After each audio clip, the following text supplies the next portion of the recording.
ខ្ញុំបានយល់ឃើញថាព័ត៌មានដែលបំផុសនៅតាមសង្គមរបស់យើងព័ត៌មានខ្លះគឺជាព័ត៌មានពិតព័ត៌មានពិតបានន័យថាអ្វីក៏ដោយការពិតជាក់ស្ដែង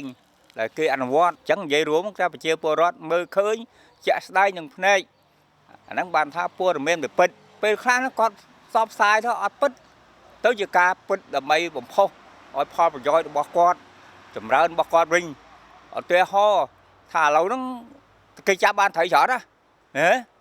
ឲ្យបងប្អូនយើងទៅប៉ុន្តែផ្ទុយទៅវិញគ្មានអាណាចាប់បានទឹកជាស្រះហ្នឹងធ្វើមិនធ្វើឲ្យចំណេញផលប្រយោជន៍របស់គាត់ណាគាត់បើកម៉ូតូអូមអញ្ចឹងណាចង់ឲ្យគេជីច្រើនណាអូអាយតម៉ូគេធ្វើនេះច្រើនណាសុបាយមកទៅវិញអត់មានអីលីហ្នឹងព័ត៌មានពិតអញ្ចឹងធ្វើឲ្យប្រជាពលរដ្ឋគាត់ហៅថាមិនពេញចិត្តក៏បានកុហកគាត់ក៏បានធ្វើឲ្យគាត់ខាតពេលវេលានៃការរកទទួលទានរបស់គាត់ហ្នឹងព័ត៌មានពិតហើយយើងយកផ្សព្វផ្សាយធ្វើក្រោយធ្វើបាត់ជំនឿពីប្រជាពលរដ្ឋយើងត្រូវដឹងថាព័ត៌មានពិតដល់យើងឧស្សាហ៍តាមដានស្ដាប់ការនិយាយការផ្សព្វផ្សាយណា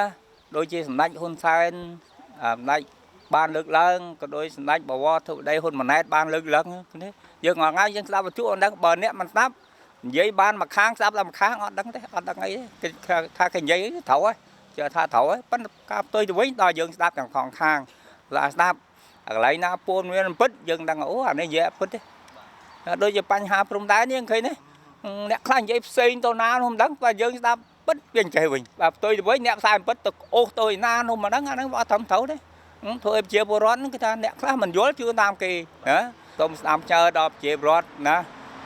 សារតាមដានព័ត៌មានកុំជឿតាមការឃោសនាមូលបង្កាច់របស់ជនអគតិមួយចំនួនដែលបានលើកឡើងធ្វើម៉េចឲ្យយើងស្អប់គ្នាពើមគ្នាណារបបទាំងអស់យើងស្លាប់ហែលឆ្លងកាត់ហើយតាមសង្គមប៉ុលពតតាមសង្គមហ្នឹងហើយសៀនុប៉ុលពតលន់នល់យើងដឹងហើយធ្វើសង្គ្រាម3ឆ្នាំ8ខែស្លាប់ដល់ប្រជាជនប្រមាណលានអ្នកហ្នឹងយើងដឹងអស់គ្នាធ្វើម៉េចយើងត្រូវជឿតាមថ្នាក់ដឹកនាំជាពិសេសសម្ដេច